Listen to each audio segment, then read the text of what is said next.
This is Rick Blangiardi. I'm going to ask you to listen to Len Kawaoka because he's a very brilliant, accomplished guy. And so at the end of the day, I would tell you, please listen to this podcast. Thank you. In Hawaii, there's so much to do.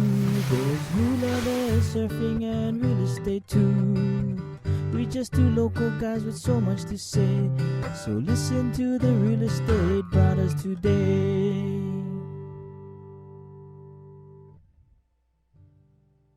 So this is episode 33, November 2020 monthly market update. This is the Real Estate Braddahs. We are going to talk about monthly market news, resale and new construction, statistical chances of winning, and more importantly, the election.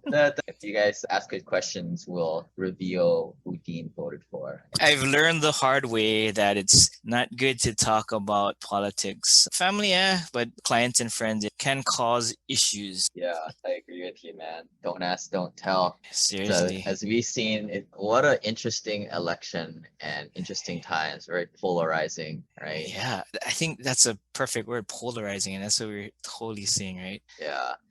I voted for the first time. For the first time? Yeah. Oh. LeBron James told me to do it. So And the rapper told you to invest in real estate too. Did you do that? Yeah, I've been doing that. So now I'm just verified. Very good. Cool. Oh yeah, I did interview Rick Blangiardi a few weeks ago. That was cool. Got to see what kind of a person he was. Yeah. Kind of got a little pissed at me because I said I didn't really too much into politics. It's just no, I think you said you didn't care. Yeah. But it was interesting because I had a couple clients and friends who listened to that, and they did have positive feedback. I think it was refreshing coming from someone, because he didn't talk politics. He talked about his history, and I like your Han Solo questions are always pretty cool. So it didn't feel like a politician interview. It felt more like you're checking in with someone who, a leader in business and trying to just get some nuggets of inspiration. So I thought it was cool, and it was not political. And I know the answer for this, but let me ask you, Lane, how did you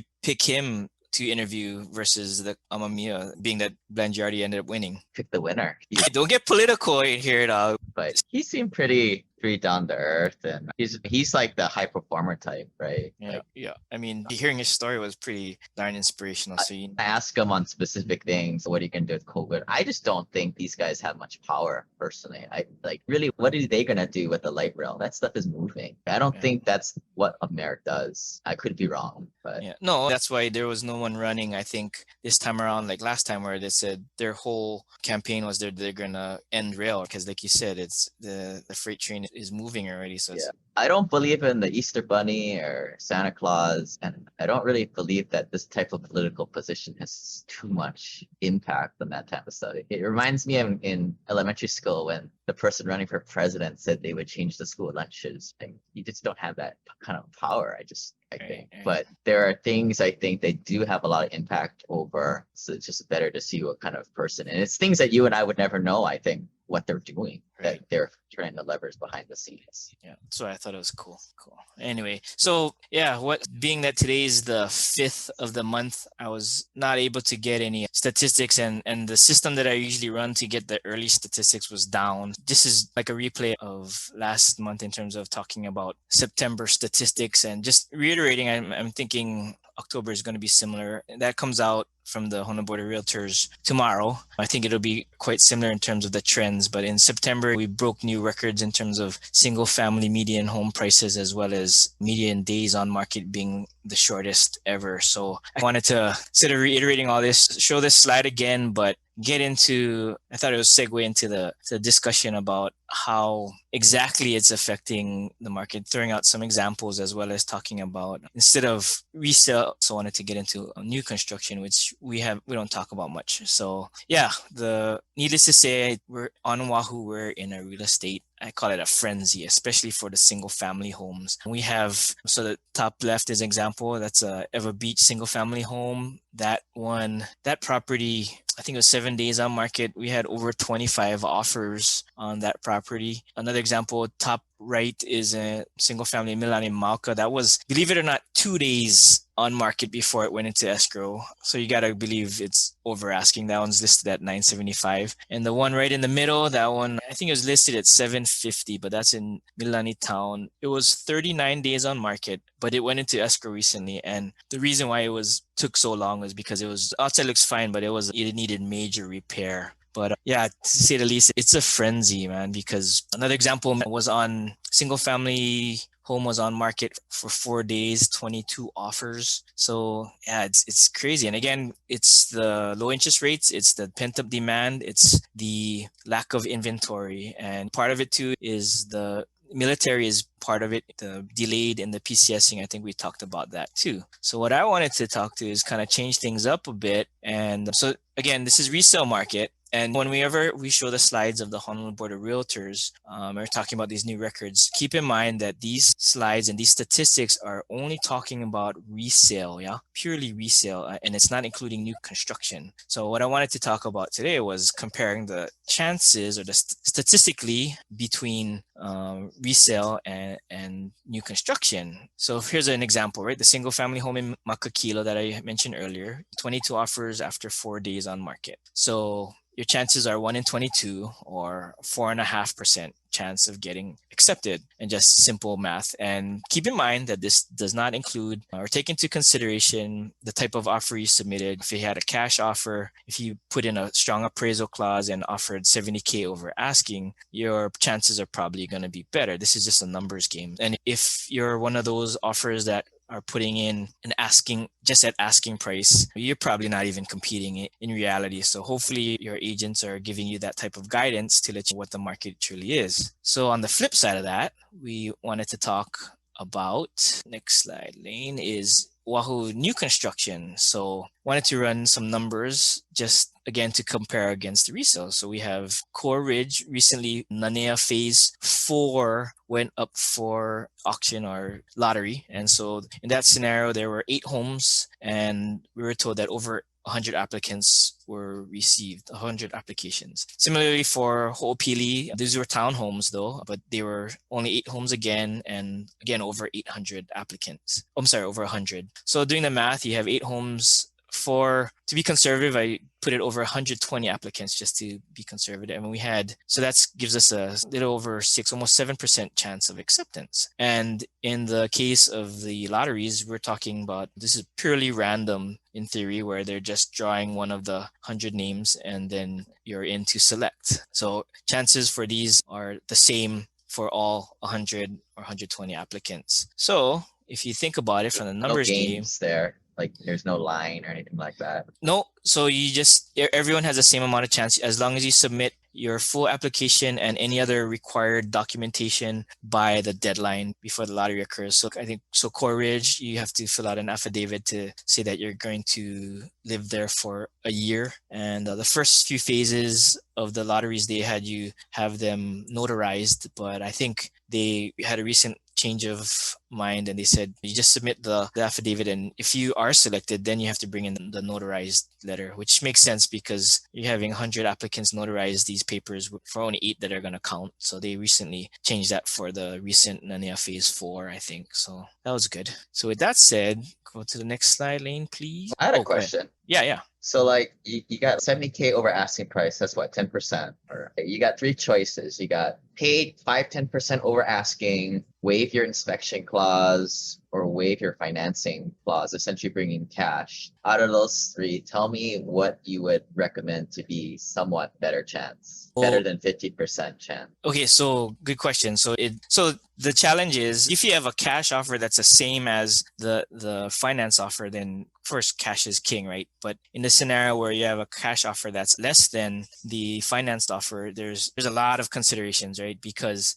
so you have an appraisal clause built in here too. And so the appraisal clause, as we've discussed before, is saying that if the appraisal for the financing comes out short, the buyer is going to come in with additional monies so that they can close. The appraisal clause isn't as important as the other 3, though. It depends because of the fact that we're in this crazy market where, like I said, this frenzy. If the comps are like 70K below what this new purchase price is at, we have a challenge on the appraisal side, because historically, like, appraisals by nature are based on historical transactions. So on an upward moving market, the appraisers are looking at the past. So if it's moving up, you're trying to catch up to this. So that's why there is value in the appraisal clause. Yeah. What would be your gut? If you're going into a similar house, you don't know how many offers are coming in. Would you advise using 1, 2, or 3 of these, or 4 of these clauses, or waiving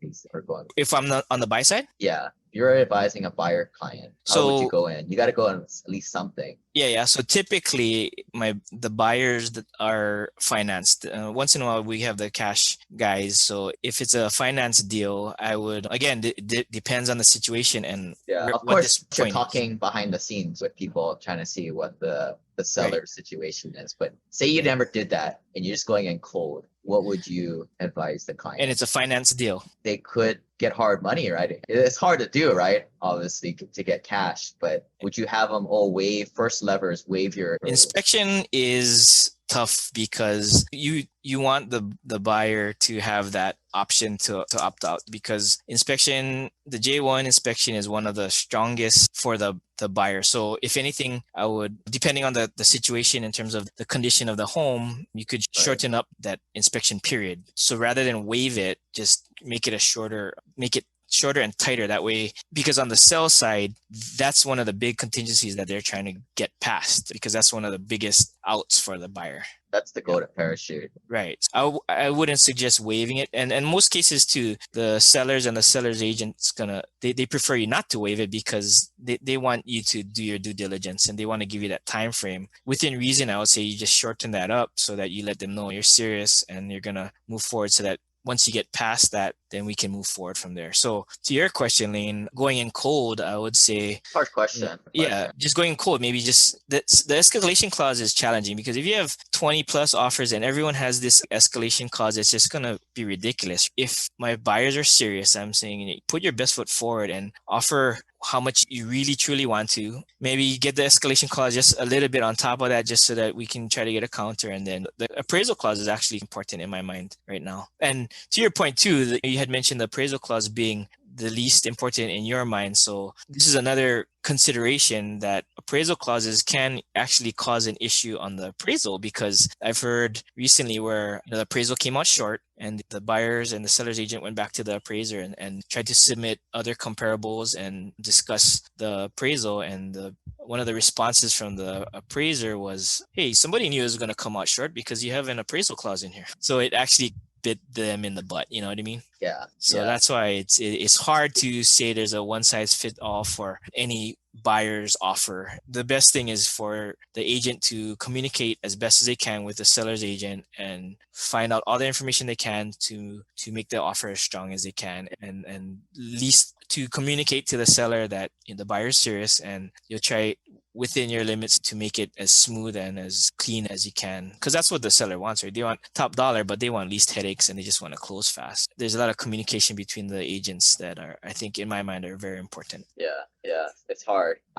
Maybe I'm reading between the lines here, but if you're buying in this type of scenario, either you're not too, or you're really desperate for a house, or you don't care, you're probably just going to finance it anyway. Yeah, you'd be surprised. And again, it's the demand, and it's a pent up demand of people who are looking for a place. And you know what, with all this cheap money out there, people want to, and it's a shifting mindset with the whole pandemic going on too, where I think people are looking to have different living requirements now with working from home remotely or remote schooling. Yeah. So your living arrangements needs change. So I think that's sparking it too. Yeah. We talked about that last time, I think. Yeah. Yeah. So just again, looking at the comparison between resale, again, the numbers I ran were just purely based on a few examples for resale, and then the new construction, that the stats that were given to me by the Castle and Cook representation. So in theory, on the resale side, you have a 4% chance of acceptance, purely number driven, 1 out of 22. And on the new construction side, you have a 7% chance of winning at the lottery. So it makes you think, hey, maybe I should enter the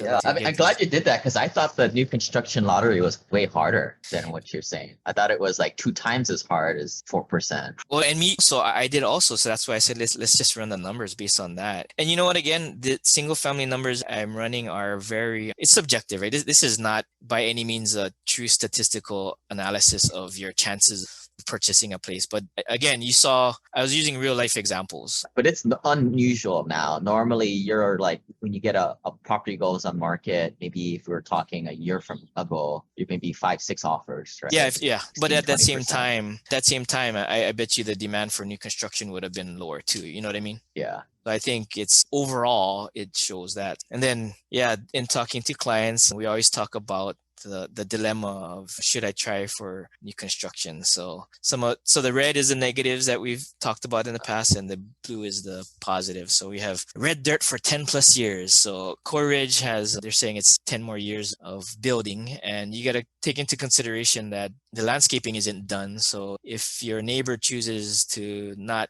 put in the sod or concrete it or whatever, you have potentially red dirt from the neighbors blowing into your home. So that's something beyond your control, right? Another thing is a lot of these new construction, you're buying off of blueprints. You don't get to see any model homes. I think Core Ridge, they plan for summer 2021 to have some model homes, unless you're lucky enough to get into some. Maybe if one of your friends won one of the current phases, you can go and see their homes, but it's not going to be ready for another 6-8 months. Yeah, and that's Core Ridge. Some of the other new construction developments do have models available. So related to that, you can't see the neighborhood, right? Because they're still building. You're not going to know. You don't have a true idea of what the streets are going to look like. You gotta believe, man. I agreed. Gotta believe. Yeah, It's gonna be good. That's a good point, because you have Castle and Cook, who built Mililani Maka, and they won like national award for Mililani Town. I think they're the only city in Hawaii that won like this All-American award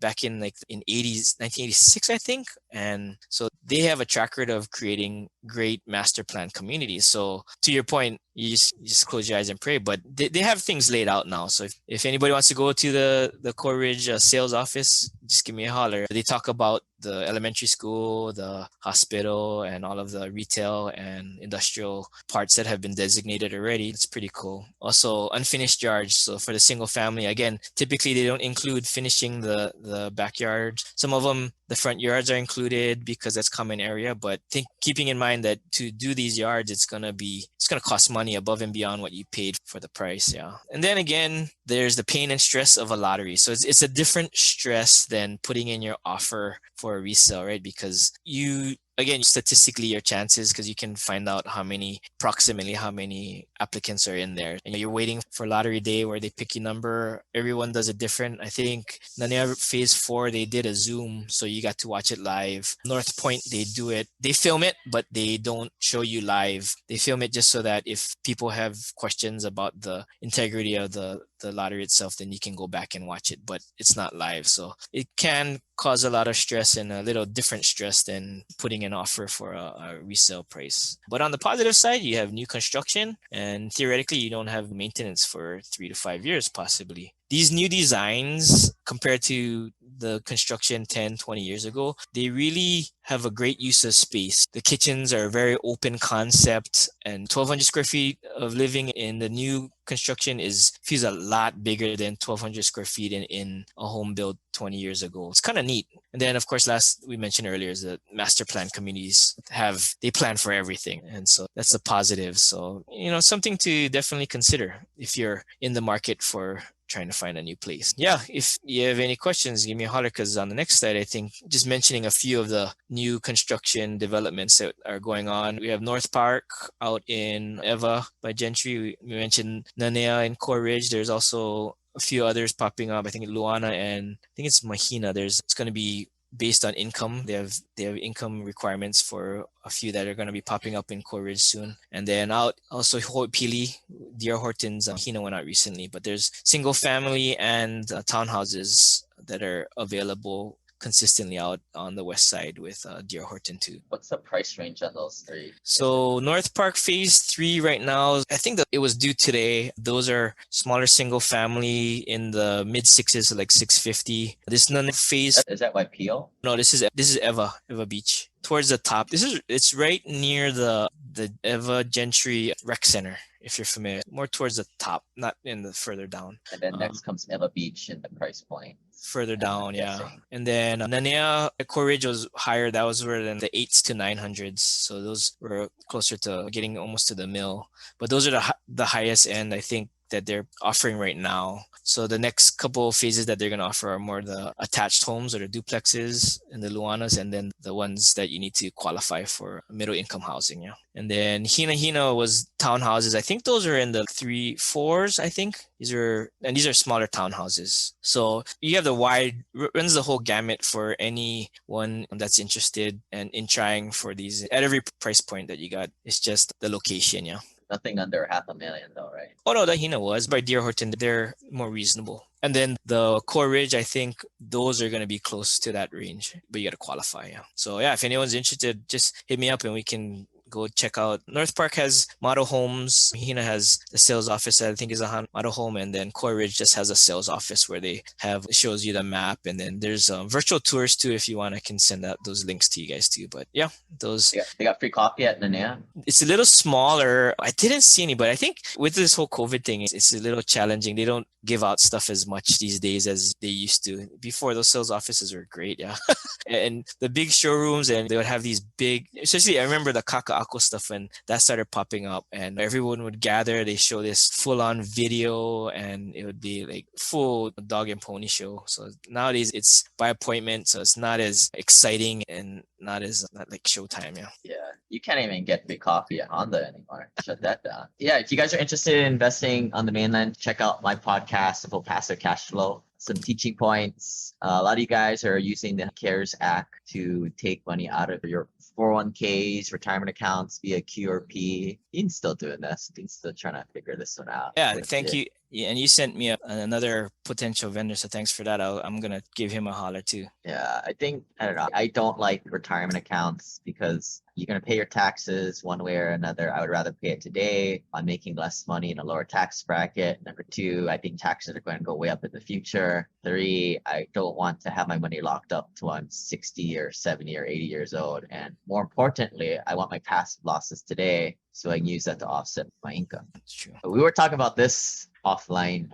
using the C Corp, a lot more lenient. I don't have a home office, but I have an administrative office to write off my stuff. So I'm just practicing on you, although they'll never ask me. They'll just talk to the lawyer. But yeah, I think there's a lot of things where they're like, oh, you can't write off meals anymore, but not if you got the C Corp and you run it through a different means. But we're not giving any tax or legal advice here. But I did have one little thing here dependent on the election, and Democrats will probably win the presidency, which doesn't really matter. It more matters what's in the Senate. And I think have you looked lately who's winning the Senate? I think it's tied up again. Yeah, it was super close, right? Yeah, I haven't paid attention. Again, it's just my personal opinion, but the president doesn't really influence taxes too much. It's mostly the Senate. So if right now, because things are a little bit more even, before the Senate was controlled by the Republicans, I would say if there's a time, if anything, now would be the time to take out money out of your retirement accounts to cash. Taxes going to be going up, especially for those higher income brackets, below the 400K level. They're going to pound those guys. And on a side note too, I talked to a tax specialist who said, depending on the result of the presidential elections, they could definitely affect the businesses of trust attorneys, because I think the Democrats had pushed and said that they would change a lot of the tax benefits when someone passes on to their heirs. There's like a cap, right? It used to be 5.5, then it went to 10 million. I think 2008 there was no cap, but on the Democrat side, they're talking about reducing that amount that would pass on tax free. So the challenge is that if Biden wins, it'll take 6-8 months for him to start looking at the tax law and changing it. You'd be in mid 2021, but what's going to happen is that it would be effective January 1st, 2021. So if that was to occur, the rich that are above the cap or close to it that might be affected should go running to their trust attorneys to make sure that they can try to set up something to have tax shelters. Yeah. I think right now that threshold is like 10 or 20 million. So Yep. those of you guys with infinite banking policies, now's the time to be learning about a term called the ILIT. If you've never heard of it, it didn't matter before, but now that Republicans in office, they're likely going to bring it down. I think it's going to be brought down to 5 million, my guess. So But, yeah, we'll see. we'll see. Yeah. But we'll talk about more about that at the end. People are interested in chatting about that. But some of the big headlines, like one thing I just wanted to talk about, like Trump got COVID and then the financial markets dropped. I'm like, serious? What does that have anything to do with the stock market? But the biggest thing that's happening that's been put on hold is the stimulus money. I think it's waiting for the election to play itself out. But the second biggest round of stimulus is coming through. Democrats, they want it to be, I think, like 5 billion. I don't know if it's those exact numbers, but the Republicans want it to be like 3 billion, whatever it is. The balance of power will push it to one of those spectrums. Outlook for housing, right? Demand is high. Supply is low. Demand is high. People are buying. Here's a little chart I take from the New York Times. It shows the temporary laid off folks in April, May, and how it came down July, August, September. This is on a national level. And then everybody's all up in arms, but the permanently laid off relatively stayed low, about $2 to $3 million, 2 to 3 million people a month. Some random news across the country in markets that I follow from our cash flow markets. Biloxi's building a $1.2 billion entertainment destination. I got a couple apartments here. I wasn't too bullish on it. We're probably going to just hit the business plan and sell it early, but $1.2 billion is a lot of money. That might change things, but we'll see the next couple of years. Nashville is another market that I look at the time. It's hard to cash flow there. News like this, they're building a big Grand Hyatt there, 591 rooms there right now. 28,000 employees laid off by Disneyland and Disney World. It's a little Wow. They'll come back. Yeah. Houston to Dallas bullet train, where they're going to go 200 miles an hour, just like the Japanese bullet train, take you from Dallas to Houston in less than 90 minutes, is moving forward. Don't know when it's going to come online, but you're going to see this get built way before that Sacramento to Los Angeles train ever does. That's why everybody's going to Texas. It's a pro-business state. Florida and the Southeast are great markets to invest in. They did a little bit of a comparison between Florida and the other Southeastern states, which are the Carolinas, Georgia, Alabama. A lot of this, you guys can take a look at this on the YouTube channel. Arbor released a report on some of the top ranking markets: Seattle, Phoenix, Austin, San Antonio, Dallas, Portland, Baltimore, Denver, Minneapolis, Columbus, and ranked on share of volume. The ranking was Dallas, Houston, Phoenix, Atlanta, DC, New York, Denver, Philadelphia, Orlando, San Antonio. And then on sheer loan volume, the order was Dallas, Houston, Phoenix, Atlanta, New York, Washington, DC, Orlando, Philadelphia, San Antonio, Denver. So not saying that they're good markets, but that's just where the action is being played out right now. Source Arbor, which is a direct Fannie Mae Freddie Mac lender, and lending volume: Orlando, Denver, Phoenix, Las Vegas, Jacksonville, Florida, San Antonio, Austin, Charlotte, Nashville, Dallas. I got some bad news in here from Vegas for you. Oh man, you're always picking on me in Vegas. We were saying earlier about get your trust in order and your estate plan. Well, Chadwick Boseman died, the Black Panther, unfortunately, but he died without a will. So go get your trust done. I would advise don't get a will, get a trust, because the will goes to probate still. Yeah. Typically, the attorneys provide both in their package, the ones I've seen, yeah. Yeah, I think when a lawyer just gets a will, it's a roundabout way of them getting your business back when you die. They can pick up that. But the ones I've seen, typically, they provide a will, trust, and then advanced healthcare directive, like total package kind of things. Yeah. But it's like another dirty trick that I learned that these guys will do. You want to hear a CPA one that I heard? Like the sheet with all my passive losses on it. I think the 84 something form. Okay. So it's a dirty secret that CPAs never give that to the client, because that keeps me locked up with them, with all my passive losses and on the worksheet and all the formulas for all the passive losses for all my investments. That doesn't sound appropriate. But that's, you need to have that. If you're an investor, you need to have that, to ask that from your CPA. Yeah. Oh, I think theoretically they could recreate it though, right? It's formulas in the thing, supposedly. Yeah. Or it takes a really long time. Oh, a lot of people were doing home maintenance, do-it-yourself repairs. Yep. Through the pandemic. They're also baking at home. Yep. Contractors are really busy too. Yeah. Even all the amateur ones apparently here. This is all the Home Depot. Yeah. That's why lumber prices shot up. Yeah. And then top emerging markets from the Urban Land Institute. PricewaterhouseCoopers. Didn't you work for those guys at one time? Yes, I did. Yeah. PricewaterhouseCoopers. Yeah. You remember this report, Emerging Trends I report? do They not this. offend. They do this report every year. I've been watching it for quite a while, Oh, but it's wait, kind of no. report. I don't know if it's very actionable stuff, but the one thing I picked from it to share was top 10 emerging markets are as follows: Raleigh, North Carolina; Austin, Texas; Nashville, Tennessee; Dallas, Fort Worth; Charlotte, North Carolina; Tampa, Florida; Salt Lake City; Washington, D.C., Boston, New York, or Long Island. Oh, North Carolina and Texas mentioned multiple times there. National Real Estate Investor reports that San Francisco apartment rent is greater 31%. I asked my wife if we could move to New York because the rents are so cheap now. That idea got shut down. But it was a good idea, right? How awesome would it to be living in New York while everybody's moving out, get a good deal. Did you tell her she could retire? If you move to New York, you probably got to keep working. But how fun life would be. Right, that's pretty cool. U-Haul is a resource that I follow a lot. It's marking the more class B and C renter, the do-it-yourself mover. Look at the red. The red is all San Francisco, Los Angeles, Seattle, Portland, Chicago, New York. Chicago, everyone's getting the heck out of Chicago. That state's going to go, I heard they're going to go bankrupt in 2 years now instead of. Yeah, they've been jacking up on real estate taxes for a while now. Yeah, it's been going up 2 or 3 times in just in 1 year. Yeah. Las Vegas tops US in rise of apartment tenants not paying. Oh, I know. So none of my rentals, people aren't really not paying rent. They all believe that they can't pay, they can't stay. But apparently it's different in Las Vegas, is bringing up that doom and gloom statistic. So I don't know. How's your rentals going? I only have one in Vegas now, and that one's I have essential workers there, and then Missouri stuff is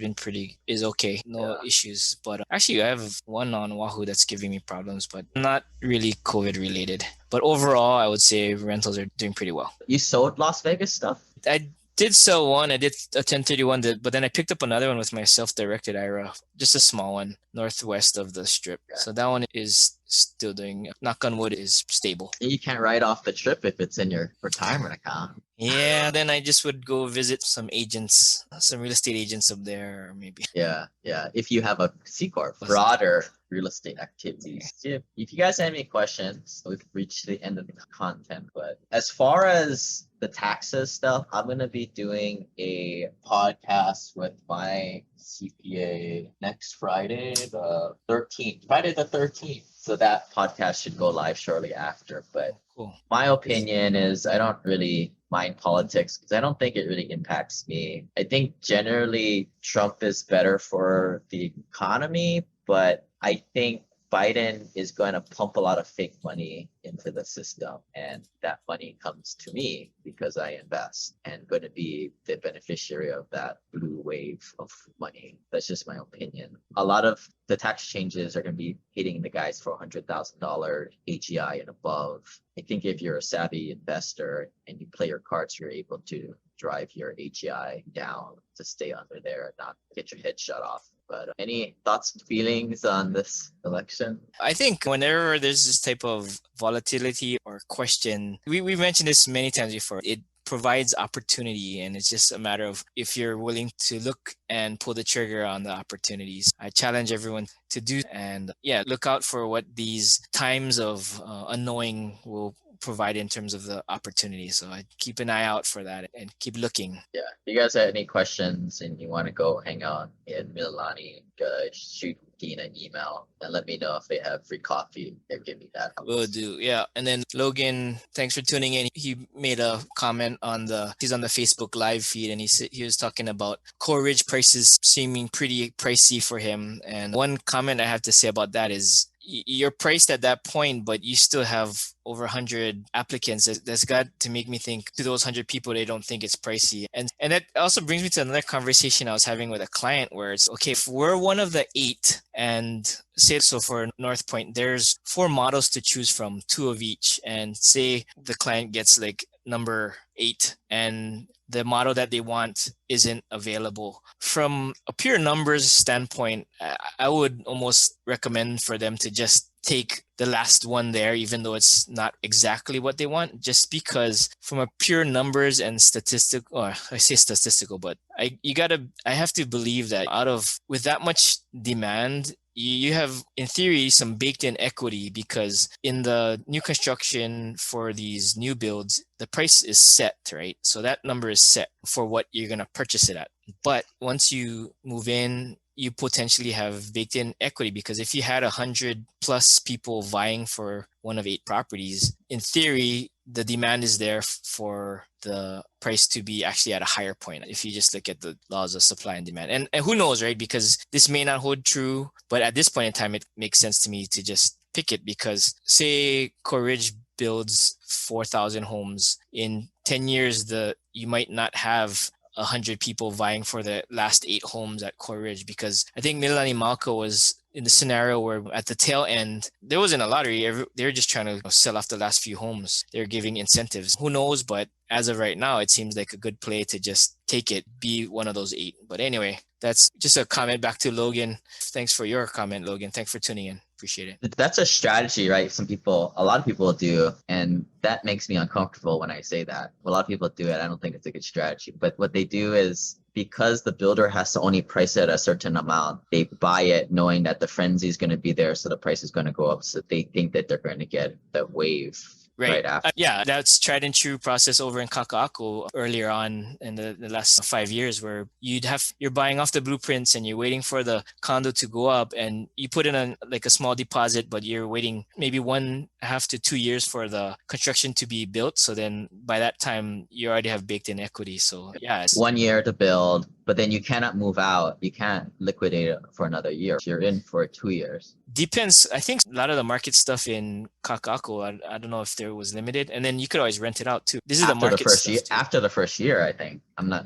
And you could also rent it out too. I don't think the stipulation was that for some of them. Or another thing is the form of your intent, but it's kind of hard to enforce. Yeah. But ideally, you're doing it on the up and up. And then you also have the scenario where there's friends and family offers where they're slightly cheaper than the stuff that goes out onto market. And then those guarantee you get baked in equity, plus the 1.5, 2 years time frame that it takes to be built. So that's even more golden if you have one of those. Yeah. I think the builder should just sell it for more. I know there's some kind of legal thing, but they don't want to be in a situation where they're now struggling to fill the homes, because especially for these developments, they make their money, especially the condos, you're making your money, and when you sell that last 5-10% of homes, that's where your margins that you make. So they don't want to ever be in that position where they're struggling to sell those last 5-10%. Yeah. So that's why they're doing it strategically on purpose. And yeah. Are they selling the nicer stuff, the higher end stuff first to establish the high end price point, or? So like for Core Ridge, they're starting from the south part, like by YPO and the Okinawan Center, and they're building up. So I think similar to how they did Mililani Malco, where they're starting with not necessarily the nicest ones, because when they get closer to the top and the perimeter lots are when they're gonna that are farther away from the main drags, right? Kamehameha Highway and Costco are right there where they're building now. But theoretically, you're going to want to be away from all of that. So that's coming later on. So they're starting from the south and they're building up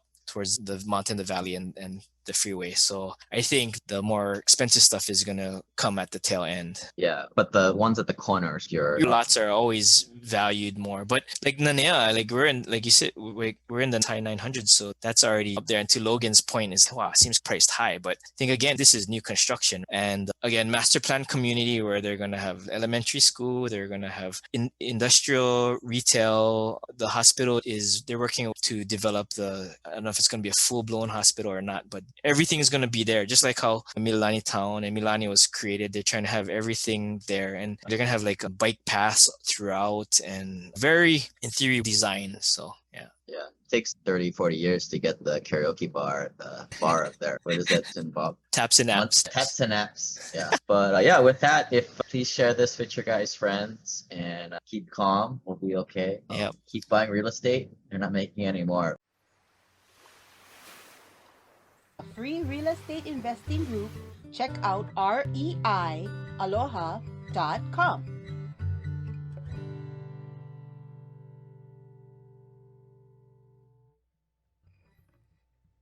We're just two local guys with so much to say, so listen to the real estate Braddahs today.